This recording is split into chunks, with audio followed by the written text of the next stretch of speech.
It seems to me that if the public only knew how these wrongful convictions and the abuses of the system displaced families and harmed children, they would be outraged and they would want something to be done.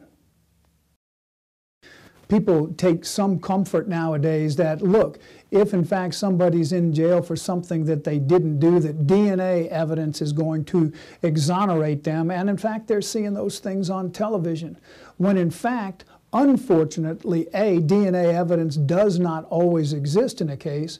B, if it did, it's often destroyed before a case can be reviewed due to overcrowding in the courts.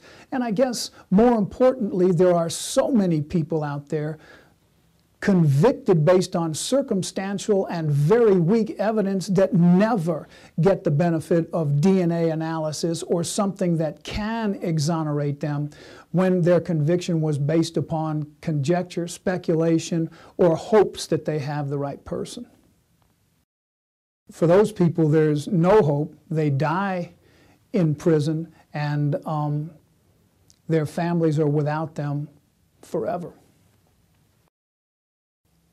Throughout my career, I've watched people plead guilty for various reasons to crimes that they know they didn't commit, to crimes it's apparent to me they didn't commit, and more importantly, that the prosecution knows that they didn't commit. But because of time constraints, the amount of time they've been in jail, the amount of time they've been away from their families, they plead guilty and take the justice out of the justice system entirely. One irony that'll remain with me for the rest of my life is when we exonerated an individual after 18 years in prison based upon DNA evidence, and when he came out, his grandchildren were the age his children were when he went into prison after being wrongfully accused. There are flaws in many of the investigative techniques available. For example, when somebody gives a statement, certain law enforcement agencies refuse to record the statement and simply have two law enforcement officers present to memorialize what is said and to give their impressions of the statements that are being made. There has been legislation proposed repeatedly to just have these conversations recorded and to allow the jury to determine what somebody is saying and how they're saying it. But over and over again, the legislature refuses to pass laws requiring it, and the law enforcement agencies seem to fight this sort of procedure, which it seems to me would only make clear what was being said so that a jury could weigh the evidence.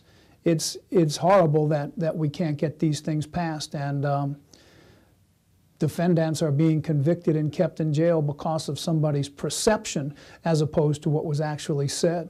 Why somebody simply can't record the statement of a defendant or a witness as opposed to refusing to do so when the technology is available and to allow the officer to write a report is beyond me. The legislature should require recording so that everyone can hear what was said and determine why it was said and how.